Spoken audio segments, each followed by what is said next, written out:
Selamat datang di podcast Bina Desa TV. Hari ini hari yang cerah ya. Kita sudah sekian lama nggak podcast, sekarang kita mau podcast lagi gitu ya.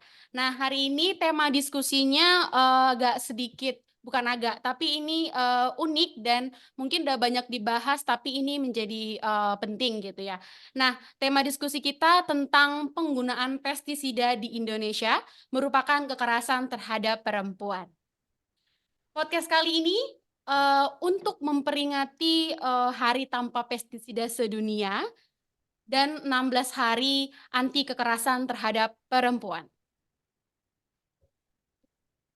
Nah, sekarang di samping saya dan juga ada di layar itu sudah ada narasumber yang luar biasa. Ada 3 narasumber sebenarnya. Yang pertama ada Maritza. Mbak Maritza ini merupakan salah satu staf pendidikan dengan perorganisasian di Bina Desa yang fokus terhadap isu pertanian alami begitu. Nah, untuk narasumber yang lain ada Bang Irwan di layar. Halo Bang Irwan. Eh, Bang Irwan ini adalah salah satu teman dari Serikat Petani Polele Mandar ya Bang ya? Siap. Ya, yang ada di Sulawesi Barat, yang juga menjadi bagian dari petani pertanian alami di region Sulawesi Barat. Begitu. Nah, satu lagi kita punya narasumber, ada dari Cianjur, ada Ibu Kartini, yang adalah anggota dari Sayunan Perempuan Petani Binangkit Cianjur, Jawa Barat. Gitu. Nah, nanti, halo Kak Kartini, bisa dengar ya Kak? Ayo, bisa dengar ya suaranya?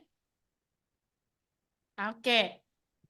Ya, eh kali ini seperti tadi yang sudah saya sampaikan bahwa pestisida merupakan suatu zat yang bersifat racun begitu. Nah, beberapa studi sudah banyak sekali membahas soal bahaya dari pestisida begitu ya. Salah satunya ada dari jurnal Public Health yang mengatakan bahwa 385 juta orang di sektor pertanian itu jatuh sakit karena keracunan pestisida. Nah, bukan hanya itu, tapi menurut World Health Organization, paling tidak 2.000 orang per tahun itu meninggal akibat keracunan pestisida. Miris sekali ya gitu. Nah, sebenarnya tadi yang sudah saya sampaikan di awal bahwa sebenarnya sudah banyak data-data yang bermunculan atau yang meneliti baik eksperimental maupun penelitian yang bersifat deskriptif gitu ya, yang membahas soal bahaya dari pestisida ini gitu. Nah, podcast kali ini justru menjadi sangat penting untuk mengingatkan kita soal apakah penggunaan pestisida itu masih layak untuk digunakan, terutama untuk memproduksi hasil pertanian begitu yang merupakan eh, hasil pangan yang setiap harinya kita konsumsi, begitu ya. Nah, ini menjadi podcast yang menarik, begitu ya. Nah, kita mau dengar dulu, kita perlu mendengar cerita dari atau pandangan dari teman-teman yang juga berfokus di pertanian begitu ya. Nah, yang pertama tadi yang sudah saya sempat sapa ada uh, Mbak Maritza gitu ya, Mbak Maritza. Mbak Maritza, ini Mbak Maritza terkait dengan hari uh, pestisida sedunia ini gitu ya. Apa sih atau bagaimana Mbak Maritza merefleksikan tentang Hari Tanpa Pestisida Sedunia ini? Gimana menurut Mbak Maritza? Oke, terima kasih ya Mbak Olin. Tadi Mbak Olin tidak memperkenalkan diri ya sepertinya. Hanya memperkenalkan Oke. ini narasumbernya. Ya, terima kasih. Jadi Hari Tanpa Pestisida ini sebetulnya bukan ini ya, bukan yang secara tiba-tiba muncul gitu ya. Muncul adanya Hari Tanpa Pestisida, bukan seperti itu. Jadi ini tuh ada latar belakangnya gitu ya. Nah, latar belakangnya itu sebenarnya munculnya ini karena pada saat itu kan Hari Tanpa Pestisida ini diperingati setiap tanggal 3 Desember ya. Jadi pada saat itu tahun 1984 itu ada insiden besar gitu ya terkait pestisida ini. yaitu kasusnya itu ada di kota Bhopal, di India gitu, yang mengakibatkan banyak orang keracunan. Ya, adanya kebocoran gas gitu ya, ada kebocoran, di tempat produksi pestisida itu. Sehingga gasnya itu keluar gitu ya, dan meracuni banyak orang, sekitar kurang lebih 500.000 orang yang, terpapar pestisida itu gitu ya, di kota itu gitu. Bahkan sampai 8.000 orang meninggal, 8.000 orang meninggal. Dan setelah itu di bulan Desember ya berarti ya, tanggal itu kebocorannya sekitar tanggal 2, 3 Desember gitu ya. Itu kemudian, selain itu juga di tahun berikutnya itu ada banyak orang meninggal, sekitar kurang lebih 20.000 orang meninggal gitu ya, karena ya paparan gas itu ya, paparan gas-gas ya semacam itu, sejenis termasuk dari pestisida itu, dampak jangka panjangnya gitu ya, seperti itu. Nah ini kemudian, ini kan menjadi apa ya istilahnya, bencana besar gitu ya bagi pertanian kita gitu ya. Bagi masyarakat pada umumnya gitu ya, dampak pestisida ini. Sehingga sekitar tahun 1998 itu diperingati, mulai tahun 1998 itu setiap tanggal 3 Desember itu diperingati sebagai Hari Tanpa Pestisida Sedunia gitu. Nah, tadi dengan kejadian itu ya Mbak Maritza, 1998 adalah sebenarnya awal bahwa masyarakat atau seluruh dunia itu menyadari bahwa bahaya tentang pestisida ini. Nah, tapi sebenarnya Mbak Maritza, sebenarnya apa sih yang ada di dalam pestisida kimia itu dan kenapa itu berbahaya bagi sektor pertanian begitu, terutama bagi petani begitu ya. Itu kenapa sih Mbak Maritza? Banyak sekali ya berbagai macam kandungan, kandungan kimia yang mungkin itu tidak baik untuk kesehatan kita ya. Mungkin bahkan mirisnya adalah ada banyak perusahaan ya, perusahaan ini kebanyakan memang sebelumnya awal mula pestisida diperkenalkan di negara-negara berkembang, itu kan diproduksi oleh negara-negara maju ya, Oke. yang bahkan ada banyak, kandungan-kandungan, zat di dalam pestisida itu yang kita semprotkan dalam tanaman kita itu, apa ya istilahnya, itu bisa merusak kesehatan, mengganggu kesehatan gitu ya, kesehatan manusia. Baik yang terpapar secara langsung di sawah maupun yang enggak secara langsung kayak gitu, yang enggak secara langsung di sawah. Dengan kita mengkonsumsi makanan-makanan yang sudah disemprot pestisida atau mungkin paparan ya, kan kita nyemprot gitu ya, terbawa angin gitu ya, itu juga, berdampak buruk gitu ya. Apalagi yang, jual bagian penjualan pupuk gitu ya, mau Oke. tidak mau mereka berkontak langsung gitu ya dengan bahan-bahan itu. Dan bahkan di beberapa negara penghasil pestisida ini gitu ya, ada yang dulu saya pernah pelajari ya ketika sharing dalam forum-forum internasional gitu ya, ada dari hasil riset yang dilakukan oleh PENEPI gitu ya, itu PENEPI itu ini ya, apa namanya, organisasi yang fokus tentang menilik ya, melihat, meriset tentang bahaya pestisida gitu ya, Oke. baik bagi lingkungan, bagi kesehatan gitu ya, bagi ya seluruh alam gitu ya, bahayanya seperti itu. Jadi, mereka melihat bahwa ternyata ada perusahaan-perusahaan pestisida yang mereka itu mengekspor, menjual di luar negaranya yang bahkan, pestisida itu dilarang digunakan di negaranya sendiri gitu ya. Itu dilarang di negaranya kemudian dijual, di negara lain gitu.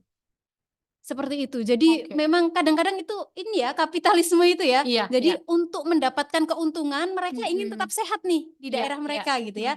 Makanya itu dilarang, tapi mereka jual di tempat lain untuk memperoleh keuntungan dari itu. Gitu. Jadi sebenarnya sudah tahu bahayanya, tapi untuk perut gitu ya, atau praktik-praktik kapitalisme masih tetap dilakukan begitu ya. Bahkan mungkin, di luar itu mungkin ada kesepakatan-kesepakatan yang, sebenarnya, mereka sudah tahu itu berbahaya, tapi masih tetap memaksa itu untuk, dikirimkan ke beberapa negara gitu ya, Mbak Marissa ya.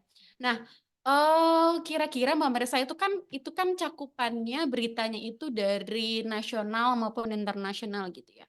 Tapi ada nggak sih Mbak Maritza, bukti-bukti nyata atau mungkin dampak buruk yang mungkin pernah Mbak Maritza dengar dari komunitas atau dari akar rumput, atau mungkin berdasarkan penelitian-penelitian eh, yang Mbak Marisa dengar gitu. Kayak misalkan waktu itu saya pernah baca salah satu penelitian itu di Desa Sumberrejo gitu ya. Di maaf bukan di Desa Sumberrejo tapi di salah satu desa yang itu ada di Jawa Tengah gitu. Saya sensor salah satu desanya begitu ya. Tapi di desa itu ditemukan bahwa petani melon itu memang terpapar apa namanya ya, resiko terhadap penggunaan pestisida ini, dan dari penelitian itu memang hampir 90% yang petani yang menggunakan pestisida itu ada ciri-ciri apa namanya gangguan kesehatan begitu. Nah, kira-kira kalau dari pengalaman Mbak Maritza ada nggak Mbak Maritza cerita atau bukti-bukti nyata dampak dari eh, apa namanya ya, penggunaan pestisida ini khususnya untuk perempuan? Nah, Ya, karena kan apa namanya ya, karena perempuan perempuan merupakan garda terdepan pangan ya Mbak Maritza ya begitu ya, yang kita tidak bisa memungkiri bahwa petani itu bukan hanya laki-laki tapi juga perempuan gitu ya Mbak Maritza ya. Nah, dari pengalaman Mbak Maritza gimana sih Mbak ada dampaknya terhadap perempuan begitu? ya, sebenarnya banyak sekali ya, maksudnya Mhm, banyak sekali hasil riset. Kalau mhm, teman-teman mau cari ya mhm. di literatur itu banyak sekali hasil riset mengenai bahaya atau dampak paparan pestisida gitu ya Ya, bagi kesehatan gitu. Teman-teman bisa cari ya riset baik dalam negeri maupun luar negeri ya itu ya. tentang bahaya paparan pestisida. Mungkin saya ingin sedikit memaparkan itu hasil riset yang dilakukan oleh Pan PAN itu ya, PNEPI gitu ya. Jadi itu Pesticide Action Network ya, itu sebuah jaringan yang tadi saya sebutkan ya, EPI-nya itu Asia Pasifik gitu. Nah, dia itu punya hasil riset, nanti mungkin teman-teman bisa searching ya, bisa cari, itu judulnya Acute Pesticide Poisoning in Asia. Itu Hmm, studinya di 4 negara nih. oke. Ada 4 negara itu ada Laos, Vietnam ya kalau nggak salah, terus Bangladesh dan India. Sebenarnya itu meskipun studinya di 4 negara, itu penjelasan umumnya itu hampir terjadi juga di beberapa negara lain seperti Indonesia, mungkin di negara-negara sekitarnya gitu ya, negara-negara berkembang di negara-negara Asia lainnya kayak gitu. Itu yang kebetulan memang yang di hasil riset itu di 4 negara kayak gitu. Itu juga memaparkan banyak hal ya, banyak hal tentang bahaya-bahaya pestisida, kemudian termasuk juga pestisida-pestisida yang dilarang itu ya di negara-negara di 4 itu tadi, itu ada semuanya di situ. Nah, mungkin saya sedikit memaparkan ya, saya sambil bawa catatan nih. Oh. Iya, jadi itu di situ ya, di apa namanya, di hasil penelitian itu, penelitian yang dilakukan oleh PNEPI itu ada sekitar 73% penyemprotan di lapangan dengan menggunakan alat penyemprot ransel yang mungkin biasanya kita juga seperti itu ya. Di Indonesia sendiri banyak seperti itu. Jadi mereka pakai yang di ransel terus disemprot itu loh yang Oke, yang digendong. digandeng itu ya. Oke, Iya, ya, ya, ya. yang digendong itu. Kemudian 69% jarak tempat tinggal petani dengan lahan penyemprotan pestisida hanya berjarak 1 kilometer, kayak Oke. gitu ya. Jadi itu risiko terpaparnya itu ini ya, karena tadi terbawa angin bisa jadi Ya. gitu ya. Nggak harus yang di lapangan langsung, rumahnya yang di sekitar itu dengan jarak 1 kilometer itu juga risiko terpaparnya sangat besar Ya. kayak gitu. Kemudian 80% petani, perempuan petani menyemprotkan pestisida dan ini di Bangladesh dan India rata-rata 70% mencampur dan memuatnya. Jadi para perempuan ini juga jadi nggak cuma laki-laki nih, ini yang di konteksnya di Bangladesh sama India itu Mhm. banyak perempuan juga yang menyemprotkan Oh, pestisida begitu itu. ya. Heeh. Jadi terpapar langsung nih, bahaya Hmm. bagi perempuan juga. Nah, ini juga nggak cuma perempuan sih ya, laki-laki itu juga gitu. Nah, kemudian 99% petani tidak menggunakan APD selama penggunaan pestisida gitu ya. Jadi, mungkin yang teman-teman lihat ya, teman-teman lihat ketika di lahan pertanian gitu ya, orang-orang nyemprot itu ya pakai baju biasa gitu ya. Kadang-kadang itu Mhm. cuma ditutup kain apa gitu Iya, ya. iya. Padahal gitu ya, padahal seharusnya peraturannya itu ya, pengaturan untuk penyemprotan pestisida, itu teman-teman mungkin tahu ini alat pelindung diri yang dipakai saat COVID itu kemarin. Ah, iya APD itu ya, Bu, ya? Heeh, APD itu ya. Mhm. Harusnya seperti itu dan dengan Hmm. tertutup gitu ya, benar-benar tertutup untuk menghindari paparan pestisida itu. Tapi ternyata kan banyak yang nggak melakukan itu gitu ya.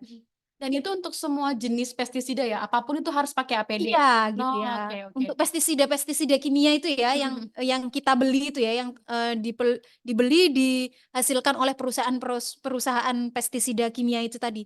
Sebenarnya standarnya itu menggunakan APD itu, APD semacam APD COVID yang benar-benar menutup seluruh bagian ya. semua bagian tubuh agar untuk mencegah terjadinya keterpaparan itu tadi gitu ya. Seperti itu. Nah, kemudian 74% petani tidak mendapat pelatihan tentang penggunaan pestisida dan 84% permasalahan kesehatan terjadi pada perempuan. Ini banyak banget ya. Bisa jadi masalah paru-paru gitu ya. Ini menyerang paru-paru, kemudian juga bisa sampai masalah kesuburan. Itu mempengaruhi sampai pada tingkat kesuburan gitu ya. Kesuburan perempuan. Dan juga banyak lagi kasus-kasus misalkan ibu hamil nih, ibu hamil itu anaknya berisiko cacat gitu ya, baik secara mental maupun secara fisik kayak gitu. Itu juga berisiko karena adanya paparan-paparan zat-zat kimia yang masuk ke dalam tubuh, zat-zat kimia berbahaya yang masuk ke dalam tubuh gitu ya. Dan itu juga bisa memicu munculnya sel kanker. Dan yang mungkin kita ketahui banyak sekali sebagian besar kanker itu ya, itu menyerang pada perempuan gitu ya. Betul, betul. Nah itu juga seperti itu. Jadi banyak juga yang kayak orang-orang atau bayi-bayi yang lahir terkena autoimun kayak gitu. Kan sekarang itu banyak sekali terjadi itu gitu ya. Yang mungkin kita tidak sadar, kita tidak tahu bahwa itu juga bagian dari dampak itu. Apa yang kita konsumsi, udara yang ada di sekitar kita gitu ya, itu sudah terpapar hal-hal ya yang berkaitan dengan pestisida gitu. Pestisida. Jadi kalau mau dicari lebih banyak lagi itu masih sangat banyak ya, teman-teman bisa cari di mesin pencarian di Google atau di mana gitu ya. Hasil-hasil penelitian mengenai bahaya pestisida terutama bagi perempuan gitu ya. Kelihatannya memang yang nyemprot kebanyakan laki-laki nih di tempat saya, tapi sebenarnya di Indonesia itu juga banyak loh ya perempuan yang ikut nyemprot gitu ya di lahan. Bahkan perempuan yang nggak ikut nyemprot pun itu juga sangat berisiko terpapar. Baju bekas Ya. suaminya ini ya nyemprot gitu ya, yang nyuci ternyata istrinya gitu. Itu juga terpapar gitu. Karena memang tidak sesuai dengan alat proteksi proteksi diri untuk penyemprotan tadi, penyemprotan pestisida. Jadi memang risikonya sangat besar terhadap perempuan juga, terutama anak-anak juga ya, anak-anak dan bahkan anak yang belum lahir gitu. Ketika ibunya terpapar pestisida gitu ya, terpapar residu-residu kimia dari pestisida, itu juga bisa mengakibatkan gangguan pada janin gitu ya, yang Oke. bahkan belum lahir seperti itu. Berarti itu kan tadi Mbak Maritza itu kan dari sisi pertanian produsennya ya, bahwa perempuan sebagai perempuan petani begitu. Gimana dengan dampak pestisida terhadap perempuan yang bukan petani gitu?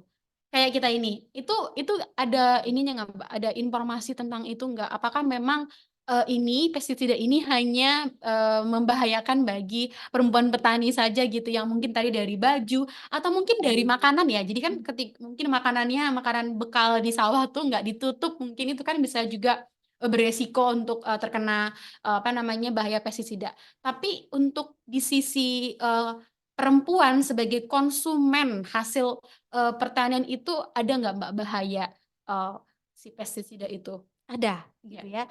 Ada banyak sekali ya, maksudnya ini kan itu pestisida disemprotkan ya, disemprotkan ke tanaman gitu ya, secara langsung gitu ya. Dan kadang-kadang kita itu apa ya istilahnya, mencucinya juga asal gitu ya. Dan itu juga mungkin diserap juga oleh tanaman gitu ya, pestisida itu. Jadi itu juga berdampak pada kita. Maksudnya itu banyak sekali ya penyakit-penyakit.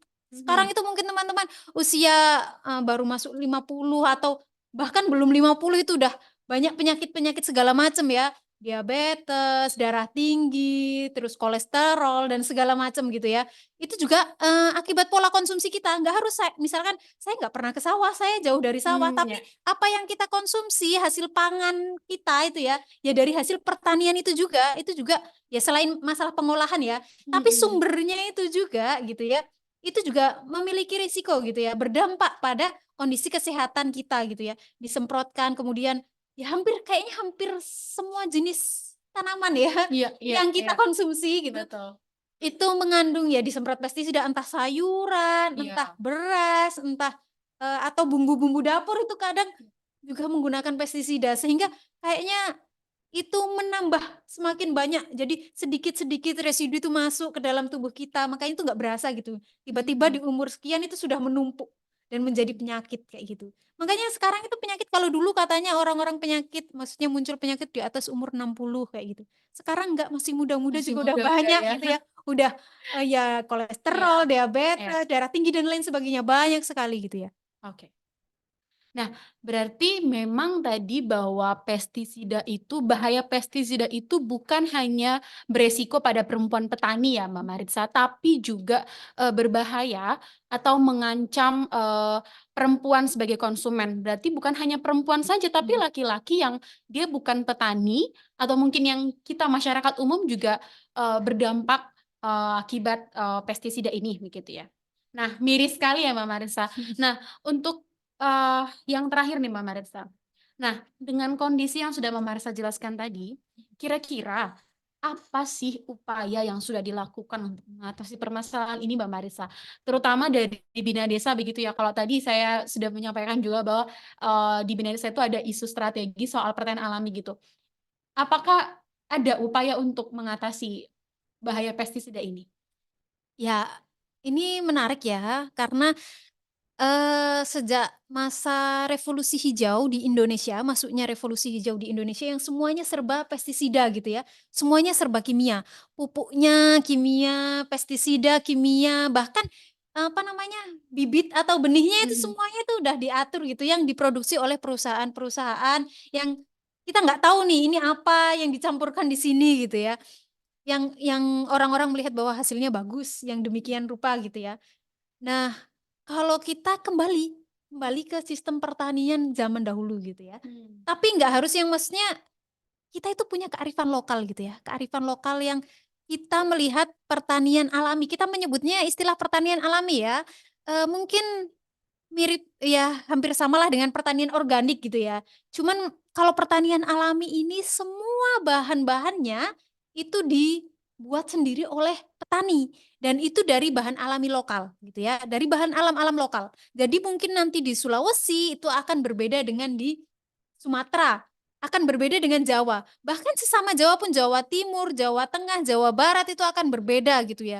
Dataran tinggi, dataran rendah itu karakteristiknya berbeda. Jadi berdasarkan bahan alami lokal yang ada di sana gitu. Ada cara mengidentifikasinya ya. Nanti kita pelajari lebih jauh tentang bagaimana sih untuk mengidentifikasi ini cocok untuk pupuk apa, ini cocok untuk pestisida apa, itu ada cara mengidentifikasi bagaimana tanaman itu bisa dijadikan sebagai pestisida atau enggak. Kita nyebutnya herbal ya atau pestisida nabati begitu ya, dari bahan alami lokal mereka kayak gitu. Oke, berarti Mbak Maritza salah satu upaya yang dilakukan untuk mengatasi permasalahan atau bahaya pestisida adalah melalui pertanian alami, gitu ya.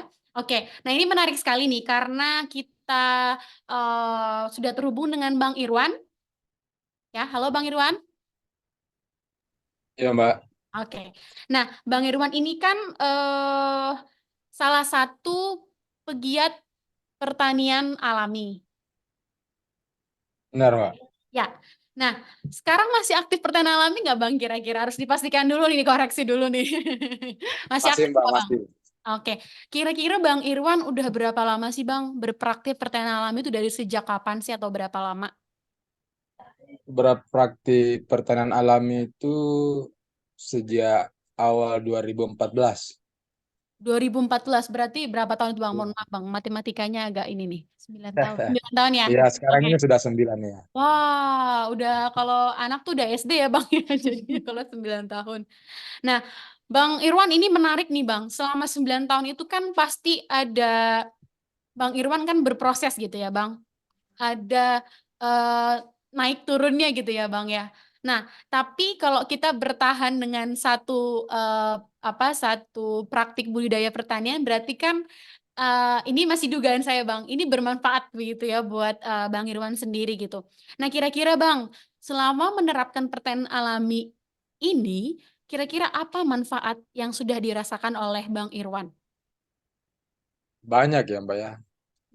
Soal kesehatan misalnya. Kemudian di pertanian alami itu kan kita pakai yang namanya nutrisi gitu ya Mbak ya. Oke. Sebagai pengganti pupuk. eh, Kemudian pakai kompos dan segala macam. Nah, semakin semakin lama kita bertanian alami itu justru penggunaan nutrisi, penggunaan kompos itu justru malah semakin kesananya semakin berkurang begitu.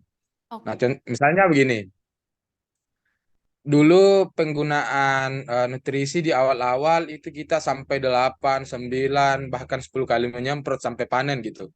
Nah, setelah beberapa kali musim kita melakukan itu justru malah berkurang aplikasi penggunaan nutrisi itu. Jadi itu saya kira adalah dampak baik yang dimunculkan. Artinya eh, tanah justru semakin subur di saat kita menggunakan metode pertanian alami seperti itu, Mbak. Kemudian dampak yang lain itu bisa berimbas kalau soal itu tadi itu bisa berimbas ke misalnya soal biaya misalnya.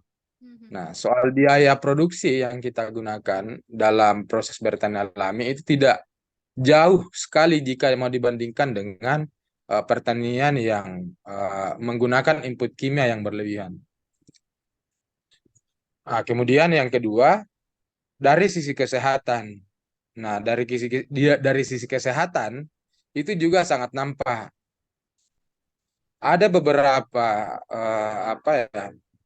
Karena saat ini kita sudah menjadi penghasil ya, menjadi produsen beras alami di Sulbar ini. Jadi ada beberapa pernyataan yang yang diberikan oleh konsumen bahwa ketika dia mengkonsumsi beras yang dihasilkan dari pertanian alami itu ada beberapa gejala positif yang dimunculkan. Misalnya yang mengkonsumsi ini tadinya yang sering gula darahnya tinggi begitu.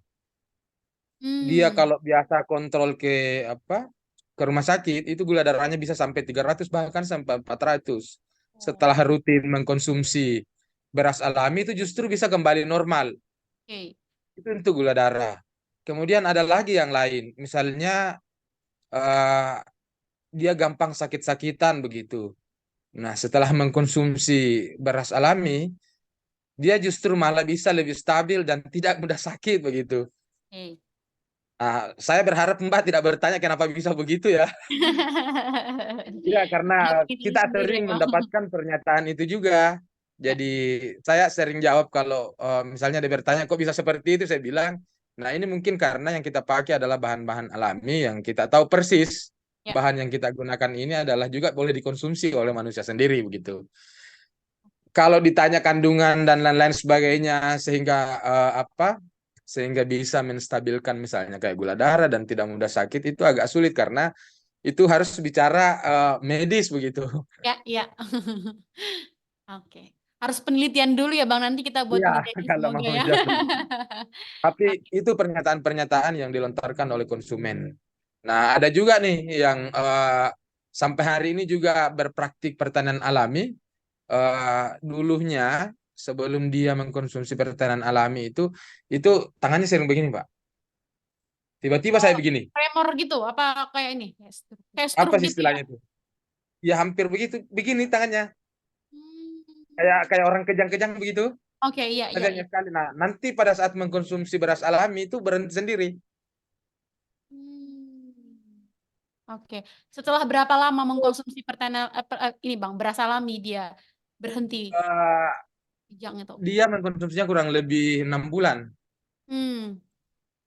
dia merasakan itu. Tapi kalau yang sakit-sakitan yang saya sampaikan tadi itu begitu dia mengkonsumsi memang muncul perasaan yang berbeda Ya. Oke. pada saat dia mengkonsumsi beras alamiah. Itu cerita seorang ibu yang apa perempuan itu yang tangannya sering begitu. Jadi nyata ya Bang, memang pestisida itu Ya, berbahaya buat perempuan dan laki-laki ya Bang ya, terutama di pedesaan gitu ya Bang. ya itu dampak positif yang saya kira soal biaya, kemudian soal kesehatan Ya. itu sangat sangat nyata di pertanian alami.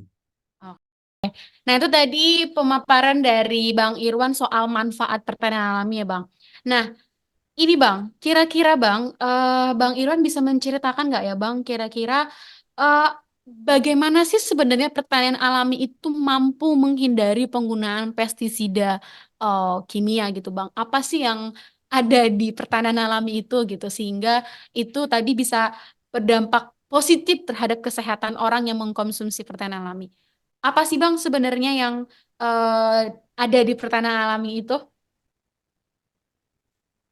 Ya, di pertanian alami itu kan kita tidak lagi menggunakan pupuk kimia, tidak lagi menggunakan pestisida kimia, tidak lagi menggunakan herbisida untuk mengendalikan rumput.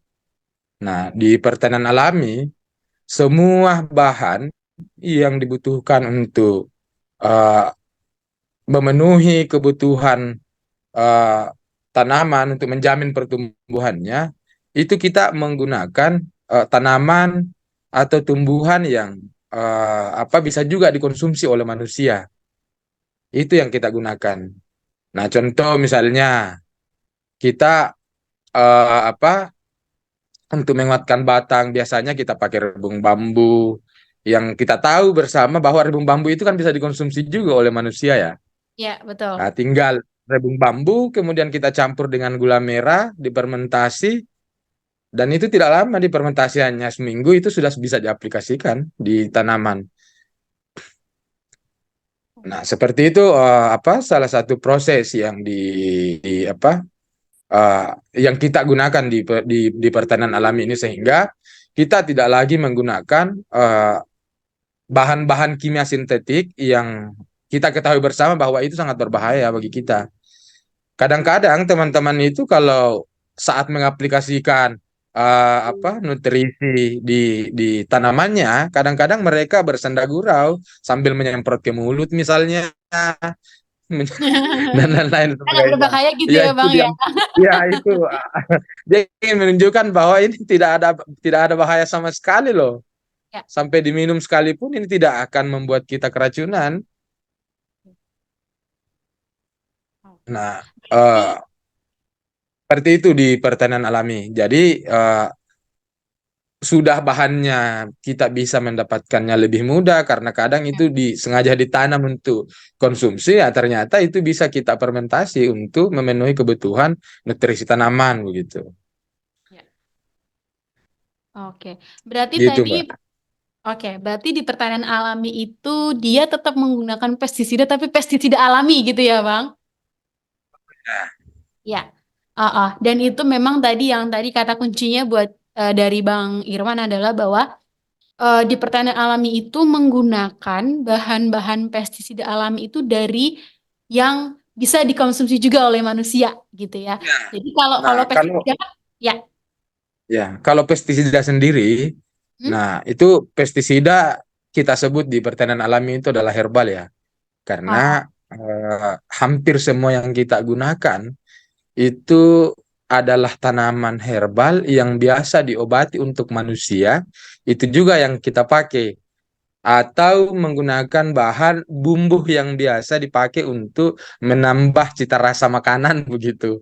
hmm. Misalnya kayak bawang putih, misalnya jahe, misalnya apa lengkuas, serai, itu semua kita gunakan untuk apa sebagai pengendali hama pengganggu tanaman begitu. Nah, di pertanian alami juga itu memegang prinsip tidak membunuh begitu. Ah, Karena oke. Karena pegangan kita, prinsip yang kita pegang di pertanian alami itu adalah antara satu makhluk dengan makhluk yang lain itu saling membutuhkan. Kalau teman-teman pertanian bilang ada simbiosis mutualisme begitu, saling membutuhkan satu dengan yang lain. Nah, prinsip itu yang kemudian dipegang oleh eh, teman-teman yang pelaku pertanian alami, bahwa di kehidupan ini eh, antara makhluk yang satu dengan makhluk yang lain itu kita saling membutuhkan, sehingga ketika kita menggunakan pestisida kimia misalnya, itu secara tidak langsung akan membunuh yang lain. Ya, Misalnya kayak serangga yang akan membantu kita untuk eh, apa membasmi hama agar tidak terlalu berdampak pada tanaman padi kita misalnya, atau tanaman yang lain, atau mikroorganisme yang berkembang biak misalnya dalam tanah. Ketika kita menggunakan pestisida misalnya, itu bisa berdampak kepada perkembangbiakan mikroorganisme itu sendiri. Nah, sehingga itulah yang digunakan di pertanian alami, menggunakan tanaman-tanaman herbal yang biasa untuk mengobati manusia, atau kadang juga dipakai untuk bumbu dapur sebagai penambah cita rasa. oke, menarik Bang. Jadi tadi justru eh, apa pestisida herbal tadi ya Bang, ini sebenarnya lahir sebagai perlawanan atas pestisida kimia yang justru tadi membunuh bukan hanya mikroorganisme dan hewan, tapi juga manusia juga dibunuh gitu ya Bang. Ya, Berbeda dengan benar. ya, berbeda dengan pestisida herbal yang tadi memiliki prinsip yang mulia bahwa tidak saling membunuh begitu. Ini sangat menarik sekali Bang Irwan. Nah, kira-kira Bang Irwal tadi Bang Irwan kan sudah menjelaskan tuh ada rebung, ada campur tadi bumbu-bumbu di dapur kayak bawang yang dicampurkan itu menjadi pestisida herbal. Kira-kira Bang, apakah ini membeli Bang ataukah teman-teman petani pertanian alami ini tuh mengolah sendiri atau gimana sih Bang sebenarnya beli kah atau karena kan sekarang banyak muncul apa ya Bang ya yang pestisida organik gitu ya tapi dari perusahaan gitu ya tertentu gitu ya. Apakah seperti itu atau gimana nih Bang kalau di petani pertanian alami? Kalau di pertanian alami itu memang prinsip yang dipegang adalah tidak membeli begitu. Oke. Itu prinsip. Kemudian prinsip yang lain adalah menggunakan eh, menggunakan input-input tanaman lokal yang ada di sekitar. Jadi artinya kita selalu memanfaatkan, misalnya dalam satu daerah nih ya, misalnya dalam satu daerah. Jadi dalam satu daerah misalnya kalau kita mendorong pertanian alami di sana, kita melihat dulu apa potensi lokal yang bisa kita manfaatkan. Jadi tidak mesti misalnya orang yang kalau misalnya di Sulbar misalnya, tidak mesti orang Sulbar karena mau bertani alami harus mengambil bahan dari Sulawesi Selatan misalnya. Ya, Nah, ya. seperti itu. Jadi eh, semua bahan yang ada di Sulbar itulah yang kita manfaatkan. Tidak mesti harus ngambil ke daerah lain sehingga baru kita bisa mempersiapkan itu. Jadi Oh, semua bahan yang kita gunakan semua harus dibuat sendiri. Kemudian itu dari tanaman-tanaman lokal yang kita punya. oke. Seperti itu, Mbak. Oke. Oke, Bang. Berarti dengan pestisida herbal ya. Pestisida herbal yang diolah sendiri tanpa mengeluarkan biaya gitu ya. Tanpa mengeluarkan biaya ini kira-kira Bang, dari semuanya tadi pertanyaan yang sebelum-sebelumnya gitu. Bagaimana ada nggak Bang apa namanya kan ini apa yang misal nih saya orang awam gitu ya saya kan nggak tahu itu Bang cara membuat pestisida alami itu seperti apa gitu ada nggak Bang kira-kira tips atau cara sederhana untuk membuat pestisida alami di rumah gitu karena misal nih saya punya sedikit lahan di depan gitu ya yang mungkin juga teman-teman di luar sana mungkin bukan hanya perempuan petani yang di desa tapi juga mungkin perempuan petani ibu rumah tangga di perkotaan juga mungkin ya atau di urban juga mau mencoba untuk mempraktekkan pertanian alami yang supaya bisa menghasilkan pangan yang sehat buat keluarga gitu. Kira-kira ada nggak Bang cara sederhana atau tips untuk membuat pestisida alami yang sederhana bisa dipraktikkan oleh semua orang? Begitu. Ada nggak Bang kira-kira? Atau bahan sederhananya mungkin Bang? Hmm. Kalau cara yang paling sederhana dan ini hampir ada di setiap rumah, Ya. misalnya sisa-sisa bawang misalnya, Hmm. sisa-sisa bawang misalnya, yang kita pakai misalnya untuk membuat bumbu dapur itu kan kulitnya dikupas dulu ya. Mhm. Kulit bawangnya dikupas dulu misalnya, atau serehnya misalnya, itu sisa-sisanya akar, daun serehnya dan lain-lain, Hmm? itu tinggal direndam saja. Oh, Itu sangat mudah, tinggal direndam saja. Mungkin 24 jam itu sudah bisa digunakan. Itu oh, untuk menghalau hama. Itu itu tips yang paling mudah. oh. Itu untuk melawan hama ya, Bang ya? Itu untuk mengusir hama. Oke. Karena kandungan yang dimiliki, nah, prinsip di apa pembuatan tanaman herbal itu, ciri-ciri pada tanaman yang bisa kita gunakan, misalnya tanaman yang mempunyai bau menyengat begitu. Nah, bawang kan baunya itu sangat menyengat. Ya, Serai misalnya itu sangat menyengat baunya. Atau misalnya tanaman yang agak rasanya pahit begitu. Nah, itu yang bisa kita gunakan itu untuk tadi bawang apa? Mm-mm. sederhana ya, Bang. Berarti itu tadi bawang putih atau bawang merah ya, Bang? Yang penting bawang Boleh gitu ya. dicampur, boleh dicampur keduanya, Campur. tak masalah. Bawang Iya, bombay? tidak masalah. Oke. Yang penting Ya. bawang-bawangan ya. Ah, Oke, ini menarik sekali nih Bang Maritza tadi ya tips dari Bang Irwan itu bahwa ternyata bukan hanya petani aja nih yang bisa mempraktikkan, tapi kita juga seperti saya gitu ya ibu muda gitu bisa juga mempraktikkan ini di rumah gitu dan bahwa ternyata sebenarnya pertanian alami ini bukan hanya dipraktekkan oleh perempuan petani yang ada di pedesaan gitu atau petani pedesaan, tapi juga sebenarnya bisa dipraktekkan oleh seluruh masyarakat baik yang ada di kota maupun di desa. Jadi memang tadi prinsip pertanian alami ini sebenarnya memudahkan gitu ya dan ini yang menarik justru ya gitu. Kadang-kadang kan kita berpikir gitu ya, kalau kita beli apa namanya beli pestisida kimia aja udah ngeluarin banyak biaya terus membahayakan. Terus ngapain kita mau bertahan di penggunaan pestisida kimia gitu ya yang justru sebenarnya juga apa namanya ya menyusahkan kita gitu ya. Nah, kenapa sih Mbak Maritza tadi ya yang jelaskan sama Mbak Maritza, kenapa sih sebenarnya eh bahaya pestisida itu mengancam perempuan? Apa sih yang sebenarnya titik poinnya yang mau disampaikan dari eh, tema itu tadi gitu? Ya. Eh, Sebenarnya tadi kita sudah melihat banyak hal ya, maksudnya banyak hal terkait masalah kesehatan gitu ya bagi manusia, terutama perempuan, bahkan perempuan hamil, bahkan anak yang belum terlahir pun itu sudah terdampak begitu ya. Memang apa ya, kalau kita lihat memang sulit ya. Yang teman-teman itu sudah terbiasa dengan penggunaan pupuk-pupuk kimia gitu ya. Kita generasi yang terlahir, maksudnya kayak kami gini ya, atau generasi petani sekarang, petani-petani muda pun itu juga yang mereka kenalnya ya pupuk kimia gitu ya. Mulai dari masuknya Orde Baru itu, bukan maksudnya masuknya revolusi hijau di Indonesia gitu ya.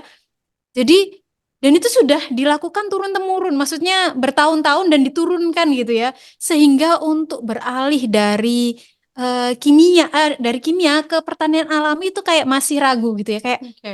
bisa nggak sih gitu ya?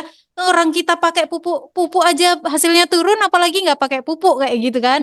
Atau eh, kita nggak percaya bahwa masa sih bumbu-bumbu atau yang tadi kata Bang Irwan ya ada bumbu dapur bisa gitu ya jadi menghilangkan hama padahal kita belinya itu harus disemprot harus menggunakan apa ya ya itu agar cepat mati gitu ya padahal ya itu karena memang kita kembali ke diri kita ya. Tujuan kadang-kadang kita itu mengejar banyak keuntungan, tapi kita lupa bahwa kita juga mengeluarkan banyak hal gitu ya, yaitu membeli bahan-bahan yang lebih mahal untuk mengejar.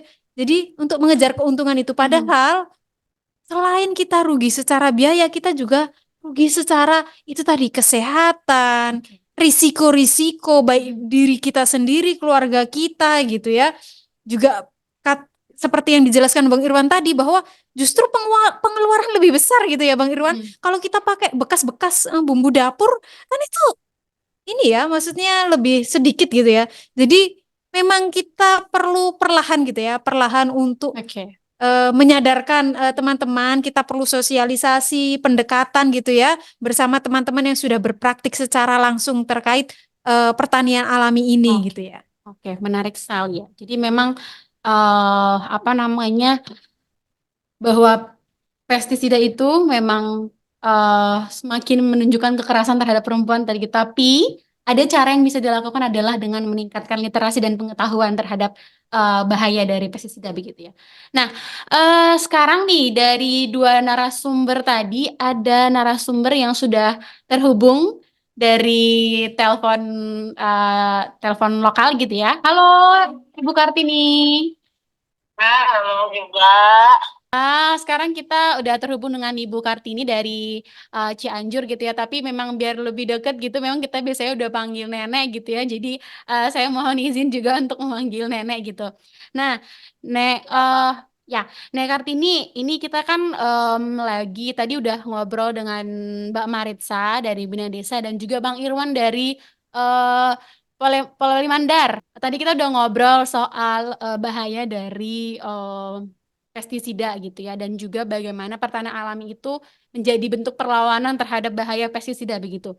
Nah, kira-kira nih dulu kan waktu saya ke Cianjur itu saya masih tahu bahwa Nenek Kartini berpraktek pertanian alami gitu ya. Kalau sekarang masih aktif berpertanian alami nggak ya, Nek ya?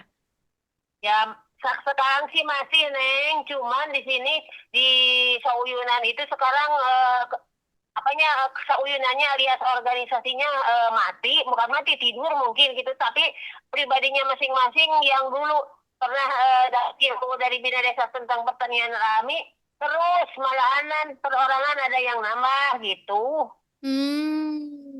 Tapi masih ada yang berpraktik ya, Nek ya? Ada terus itu mah kalau pertanian alaminya mah kan Olin pernah ke Telaga Sari kan? Pernah ke tempatnya Wacicah? Iya. Itu Ah. mah yang ya, di situ kan lebih itu mah nambah terus ini dari desa Telaga Sari itu ke desa sebelah ada sekarang nambah. Berarti Cuman jadi per orang aja gitu melihat keberhasilan PA pertanian alami terus nanya terus dia nyobain gitu. jadi udah tersebar juga nih ya, walaupun kita udah lama nggak ke sana tapi tetap berpraktik ya.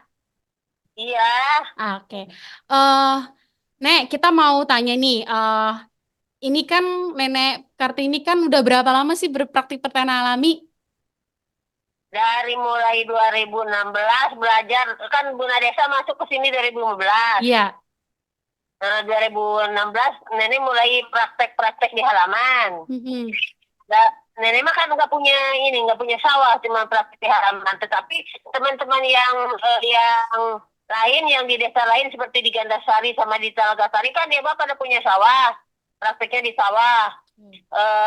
Kalau nenek mah di sini di kebun sampai sekarang juga terus pengalaman ilmu-ilmu dari Bina Desa tentang pertanian alami sampai sekarang nenek tetap memakai nutrisi yang ilmu dari Bina Desa itu. Nah, ini berarti udah 17 sampai 18 tahun ya berpraktik pertanian alami gitu ya. Nah, berarti nih Nek, sebelum 2016 sudah berpraktik kan ya? Udah berpertanian kan ya? Udah bertani kan ya? Katanya nenek kan sekarang usia udah 75 sekarang. Yo, mau ya. Makanya sudah nggak bisa kemana-mana sekarang di rumah aja keliling-keliling di halaman gitu. Nah dulu ini tahun berapa ya tahun mungkin Olimah belum lahir. Sebelum ada pestisida kan dulu mah di sini pertanian itu cuma 2 kali setahun. Ada lupa nenek tuh aduh deh lupa ada program pemerintah yang ada padi sampai umurnya 3 bulan itu kalau nggak ada yang namanya IR itu nah dari situ pertanian yang dulunya 2 kali setahun terus tanpa kimia tanpa pupuk dari toko pupuknya cuma kotoran hewan sama dedaunan gitu pohon batang-batang pisang gitu di iniin. Nah, itu dulu mah begitu, tapi sudah ada dari pemerintah, program dari pemerintah. Ada kan benih yang cepat panen, terus banyak banyak dibeli gitu. Ininya pestisidanya tuh beli gitu. Kalau dulu mah enggak pernah di ini aja disemprot-semprot gitu di sama abu bakaran sama daun berenuk gitu. Gimana yang Oke. ceritain? Oh, berarti sebelum pertanian alami penggunaan pupuk itu marak sekali ya, apalagi didukung oleh program pemerintah waktu itu. Nah, itu tuh ternyata dari situ kan masyarakat gampang apa ini aja yang gampang beli aja gitu, tinggal beli Hmm. pestisida bubuk pupuknya beli. Maaf neng, ini nenek ngomongnya udah beli loh. Nggak apa-apa, Nek. Oke, Nek. Berarti memang apa namanya pembelian pupuk meningkat, terus benih juga beli gitu ya. Itu kondisi. Kalau dulu mah enggak nih, bisa beli ini sendiri. Ya, kalau orang Sunda mah bilangnya enggak, ini ngalean gitu, pilih-pilih benih sendiri. Kalau Hmm. mah program pemerintah jadi kudu beli, mending mah kalau bagus bibitnya. Ini mah kadang-kadang beli bibitnya jelek, nggak jadi, Oke. nggak numbuh. Oke. Tapi setelah berpraktik pertanian alami itu masih beli atau gimana, Nek? Kondisinya sekarang? Kenapa kemana nggak kedengeran nenek mah Eh, pertanyaannya? Pertanyaannya, apakah setelah apa namanya berpraktik pertanian alami itu masih beli pupuk nggak, masih beli benih nggak? Sekarang mah Neng, setelah setelah tahu pertanian alami yang diiniin sama Bina Desa, ini contoh neneknya di Telaga Sari. Telaga Sari itu kan tempat nenek, asal nenek di situ. Si sawah yang dulunya ini apa namanya keras itu si tempat itu, setelah dipakai pupuk alami sekarang gembur hitam gitu, enak ditanaminnya gitu. Nah makanya dari itu terus aja nggak balik, nggak ke kimia yang sudah ketahuan bagus sama ini mah sama apa sama alami. Makanya orang-orang sebelah tetangga nanyain gitu, terus dia nyobain ya sampai sekarang ya terus. Makanya ada orang yang bilang begini, biarin katanya pupuk mahal juga, nggak ada juga. Ya kita mah bisa bikin kohe sama daun-daunan sama kompos-kompos gitu bikin begitu. Oke, Nek. Oke. Nah, Nek, ini kan Nenek kan setiap hari itu ada di apa namanya di lingkungan pedesaan yang banyak yang bertani gitu ya, Nek. Nah, kira-kira Nenek Kartini pernah nggak melihat ada perempuan petani yang itu menyemprotkan pestisida gitu, ikut mau menyemprotkan pestisida begitu dan atau pernah tidak melihat atau mendengar ada cerita atau kabar apa namanya dampak dari penggunaan pestisida ini di lingkungannya Nenek Kartini. Misal setelah menyemprotkan pestisida ada apa yang terjadi gitu, ada masalah atau apa, kira-kira ada nggak nih dari cerita di sana? Ya ada Neng, ada. Kemudian Gimana tuh, ada Nek? orang yang bilang begini ke nenek, disemprot tambahan makin parah, makin itunya makin banyak hamanya, ada yang begitu. Terus lagi di disemprot katanya nanti si tanahnya itu bukan makin tumbuh tapi makin makin keras. Nenek itu suka disaranin itu kamu, ini ada tetangga sebelah nih, kalau kamu ini nanti panen itunya jangan dibuang ke kali si apanya si jeraminya. Biar ditumpuk, dikasih tempat sedikit malah itu gue itu. Jadi ini mah kan di sini banyaknya dibuang-buang gitu ke pinggiran gitu. Nah terus kemudian suka dikasih saran tentang pengetahuan yang sudah didapat dari Bina Desa gitu. Kemudian suka begitu.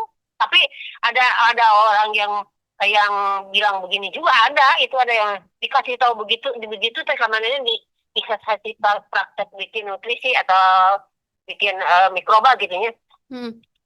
Dia malah bilangnya begini, ribet sing beli. Nah, ini udah kalau orang udah ngomong begitu nggak mau ngomong lagi. Nah, jadi kan tadi kan nenek kan udah nyampein nih ke petani yang ada di sana. Tapi kira-kira ini ada nggak kabar gitu ya? Di sana kan masih lumayan banyak ya, Nek ya, yang apa pertaniannya itu masih menggunakan pestisida kimia. Masih banyak ya? banyak men Iya. di sini Heeh. pertanian alami belum apa masih seberapanya gitulah. Oke. Nah, tapi ada juga sebagian petani itu yang berpraktik pertanian alami gitu. Kira-kira, Nek, selama ini ada nggak kabar mungkin salah satu petaninya yang menyemprotkan pestisida kimia itu ada apa isu kesehatannya menurun atau Wah, ada kasus?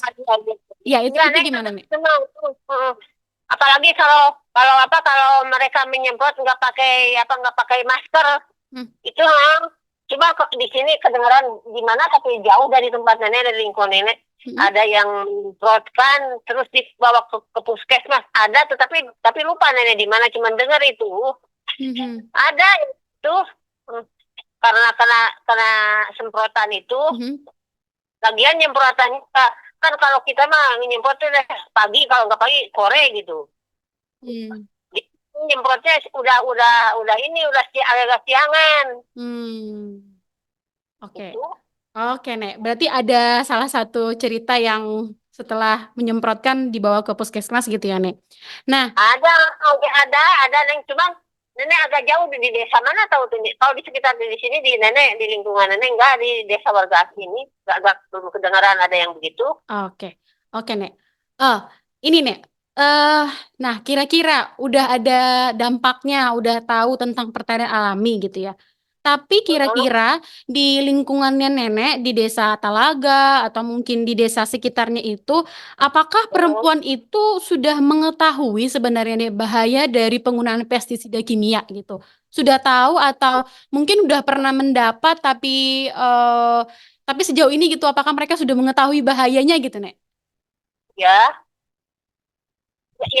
sudah tahu Neng, cuman kan kalau perempuan di sini kan kebanyakan kalau kata orang Sunda mah sok kumaha laki gitu, kata suaminya bagaimana gitu, keputusannya tuh enggak di tangan perempuan, kan kebanyakan di sini begitu masyarakat. Perempuan itu salah ya kan di nomor 2 kan perempuan. Oke. Berarti walaupun perempuan udah tahu, berarti ya Nek, pengetahuan soal bahaya pestisida kimia, tapi keputusan untuk menggunakan pestisida kimia itu ada bukan di tangan perempuan, tapi kepala rumah tangga yang ada laki-laki. Begitu bukan, Nek? Ini kan kebanyakan begitu. Oke. Masih jarang, tapi enggak ada gitu ya keputusan bersama, tapi jarang Neng itu. Oke, Nek. Oke. Menarik sekali ya tadi dari Nenek Kartini ya, bahwa ini menceritakan langsung kondisi dari perempuan petani yang ada di Cianjur di Jawa Barat gitu ya, bahwa memang masih terjadi praktik-praktik yang membahayakan perempuan gitu ya, walaupun sudah tahu tapi belum terrealisasi dengan baik gitu. Terima kasih sekali Nenek Kartini, Ibu Kartini, terima kasih sekali untuk waktunya. Nanti kita kabar-kabaran lagi, kita cerita-cerita lagi ya Nenek. Sehat semuanya ya. Ya. Oke.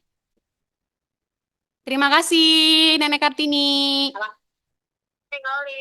Oke.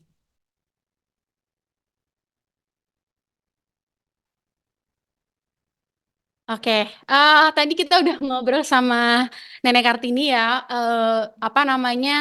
ceritanya tadi awal-awalnya tuh agak biasa, tapi di akhir tuh sebenarnya poinnya kena gitu ya, Mar.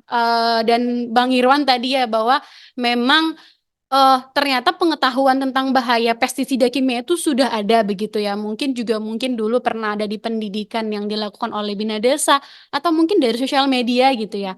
Tapi semuanya itu kembali tadi ya, keputusan penggunaan pestisida kimia itu ternyata masih ada di tangan kepala keluarga gitu ya, dan itu adalah laki-laki. Jadi ini menjadi nyambung gitu ya, bahwa sebenarnya penggunaan pestisida kimia itu mengancam, itu merupakan kekerasan terhadap perempuan, karena perempuan tidak punya andil untuk mengambil keputusan tidak atau menggunakan pestisida kimia begitu ya, Mbak Marisa ya. Begitu kira-kira Bang Irwan. Nah, ini menarik begitu ya, bahwa dari semua cerita yang tadi sudah disampaikan oleh 3 narasumber, banyak informasi yang kita dapatkan baik di tingkat nasional maupun internasional, terus juga ada cerita langsung dari akar rumput dari pegiat pertanian alami yang mengatakan bahwa memang ya penggunaan pestisida kimia ini membahayakan begitu. Sudah banyak datanya, tapi mungkin kesadarannya yang belum termunculkan begitu. Nah, mungkin ada juga yang sudah tersadar, seperti teman-teman atau pegiat pertanian alami sebenarnya sudah sadar, makanya teman-teman pegiat pertanian alami ini beralih kepada pertanian alami gitu. Tapi ternyata ketika mereka sudah sadar, sudah mendapatkan pengetahuan, yang belum terjadi adalah kesepakatan di antara laki-laki dan perempuan gitu. Ini adalah sebuah bentuk kekerasan yang ternyata masih terus terjadi begitu ya. Bang Irwan, ada yang mau ditanyakan atau ditambahkan?